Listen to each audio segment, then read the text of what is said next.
Liberal journalist mocks Clint Eastwood in public. His stunning response leaves everyone silent.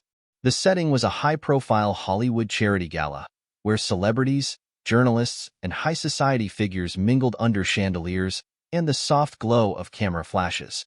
Among them was the legendary Clint Eastwood, the man whose name alone commanded respect across generations.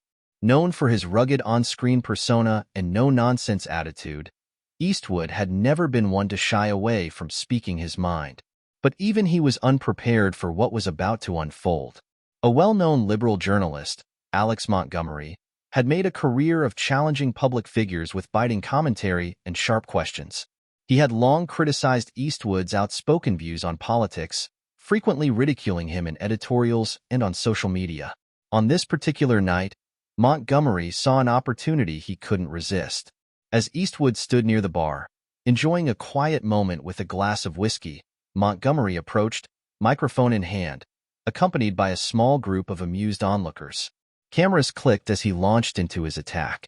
"Mr. Eastwood," Montgomery began with an exaggerated grin. "As someone who still believes in the good old days, do you ever worry that your views are as outdated as the westerns you used to star in?" A few chuckles rippled through the nearby guests, sensing the tension. Eastwood, however, remained unfazed, his icy blue eyes locking onto Montgomery with the precision of a seasoned gunslinger sizing up an opponent. "Outdated, you say?" Eastwood's deep, gravelly voice cut through the air like a knife. He took a slow sip of his whiskey, setting the glass down with a deliberate thud. "Tell me something, son. You ever heard of a thing called respect?" Montgomery, taken aback by the unexpected question, hesitated before smirking. "Of course, Mr. Eastwood, but I also believe in progress, and some of your—" Eastwood raised a hand, silencing him.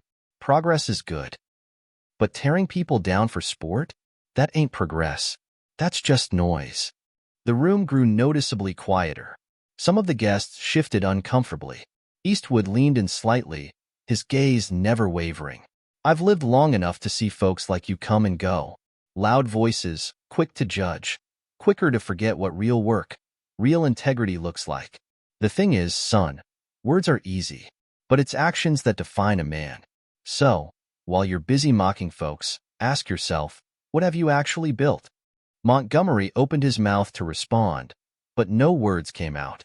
The sheer weight of Eastwood's words hung in the air like a thundercloud, leaving the journalist visibly stunned. The crowd, sensing the moment, remained silent.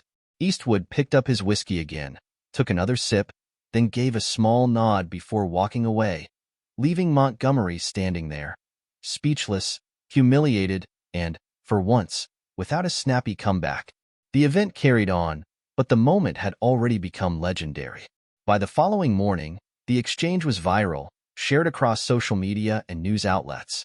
Some hailed Eastwood's response as a masterclass in dignity and wisdom, while others debated whether Montgomery had been put in his place or merely challenged to reflect.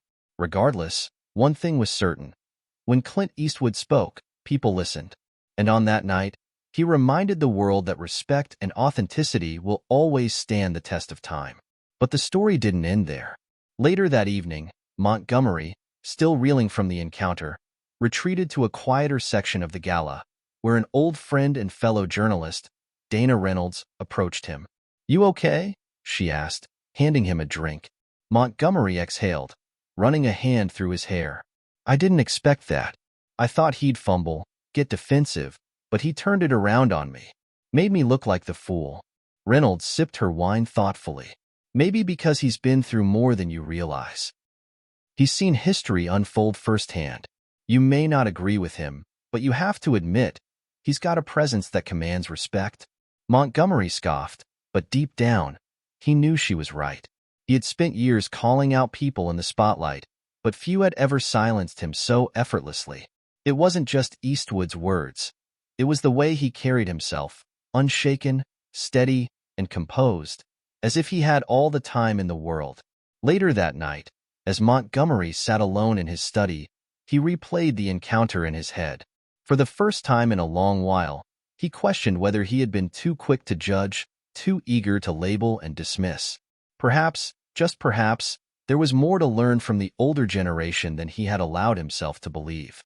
As he picked up his notepad, he hesitated before writing, unsure if he was about to craft another hit piece or something different, something more introspective. The world would know soon enough. The days that followed were a whirlwind of media frenzy. Talk shows debated the encounter, and opinion pieces flooded online forums. Some sided with Montgomery, arguing that challenging old views was necessary, while others praised Eastwood for his calm but firm response. Eventually, Montgomery decided to address the situation himself. He appeared on a live broadcast, facing the cameras with an expression far removed from his usual confident demeanor. "I've spent years critiquing others, often with a sharp tongue. But what happened with Mr. Eastwood gave me something to think about," he admitted. "Perhaps, in my eagerness to push progress, I forgot that wisdom comes in many forms, including from those who've walked before us." A pause. Then, with a faint smile, he added, "I may not agree with everything he stands for, but I can't deny that he taught me something valuable that night. Sometimes, it's better to listen than to speak." His words resonated across the media, sparking a new conversation about dialogue and respect. As days passed, Montgomery found himself reflecting on his own career. He had spent years being the loudest voice in the room, quick to criticize and slow to listen. Inspired by his interaction with Eastwood, he began reaching out to figures he had previously dismissed, engaging in deeper conversations rather than surface-level critiques. Dana Reynolds noticed the shift. "You're different lately," she remarked over coffee one morning. "Less fire, more thought." Montgomery smiled. "Maybe it's time I do more listening than talking." Eastwood wasn't just shutting me down that night. He was giving me something to think about. I don't want to be just another noise in the crowd. I want my words to mean something. And with that, Montgomery set out on a new path. One where his voice, though still sharp, carried a different kind of weight. One born not of mockery, but of genuine curiosity and a willingness to learn. Perhaps, in the end, that was the greatest lesson Eastwood had taught him.